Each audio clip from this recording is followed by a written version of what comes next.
आता हूँ मैं कॉस्टिंग के पेपर पे। देखिए कॉस्टिंग में भी बिल्कुल मत घबराइए, आपका लेवल क्या है doesn't matter at all. Believe on ICS study material. आप लोग जो है सबसे पहले देखिए standard costing, marginal costing, budget और एबीसी कॉस्टिंग। मुझे ऐसा लगता है कि कम से कम ये 35 से 40 नंबर का या उससे ज़्यादा का पेपर जो है आपका रखेगा।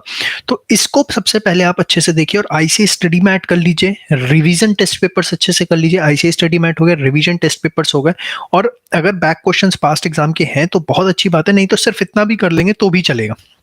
आरटीपी पिछले 4 अटेम्प्ट के करने हैं और आईसीए का स्टडी मैट करना है। तो ये 4 चैप्टर सबसे पहले आपको स्ट्रॉन्ग करने हैं, उसके बाद जो है रेस्ट ऑफ द चैप्टर्स पे आप आइएगा। उसके बाद क्वेश्चन आता है कि सर स्टैंडर्ड, मार्जिनल, बजट और एबीसी कॉस्टिंग के बाद क्या करें?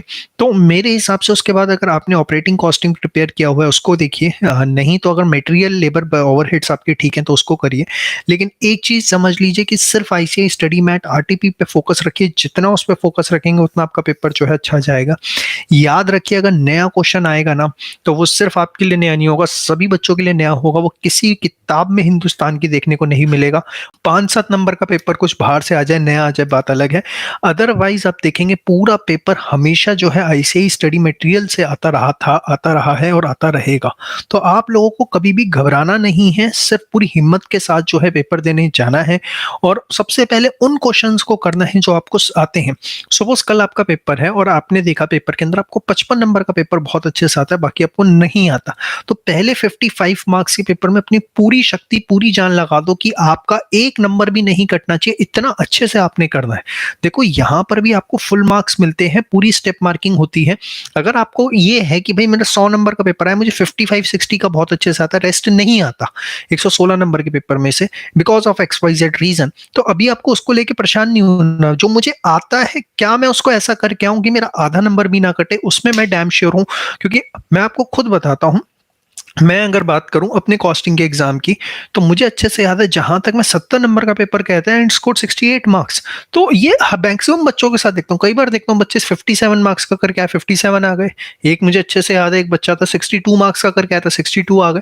अब जितना भी करके आओ उतना अच्छे से करके आओ, ये बहुत जरूरी चीज है, हर बच्चे को ध्यान रखना है। और प्रेजेंटेशन को लेकर बिल्कुल भी नहीं घबराना। आप कोई भी एक पास्ट ईयर का पेपर उठा लो आईसीआई का, और आईसीआई की वेबसाइट पे सजेस्टेड है। ना मेरे पे भरोसा करो, ना XYZ टीचर किसी पे भरोसा करो, भरोसा अपने आप पे करो। इस समय आईसीआई का पास्ट एग्जाम पेपर उठा लो, आईसीआई का सजेस्टेड उठा लो, कोई एक पेपर पूरा का पूरा आप क्वेश्चन देखो और उसका देखो कैसे उन्होंने प्रेजेंटेशन करी है। जैसे उन्होंने प्रेजेंटेशन करी है आपको एग्जाम में वैसे ही प्रेजेंटेशन करके आनी है जैसे आईसीआई ने करी है, और क्या वर्किंग नोट बनाए क्या नहीं। तो एक पेपर को आपको एनालिसिस करने में 1 से 1.5 घंटे का समय लगेगा। कोई भी पास्ट एग्जाम का एक पेपर उठा के विद सजेस्टेड आप देख लो, आपको सारे डाउट्स अपने आप क्लियर हो जाएंगे कि प्रेजेंटेशन क्या कैसे। देखिए कॉस्टिंग में कोई फॉर्मेट तो होता नहीं है, प्रेजेंटेशन आप कैसे भी करके आए, बस वो सामने वाले को समझ में आनी चाहिए कि आपने कैलकुलेशंस क्या निकाली हैं। और हमेशा जो भी मेन चीज पूछी गई है उसको आप कंप्यूट करते हैं तो उसको हाईलाइट करते हैं बॉक्स के अंदर, सो दैट जो सामने वाला टीचर है उसको 1 मिनट में पता लग जाए हाँ आपका मेन आंसर निकल गया है।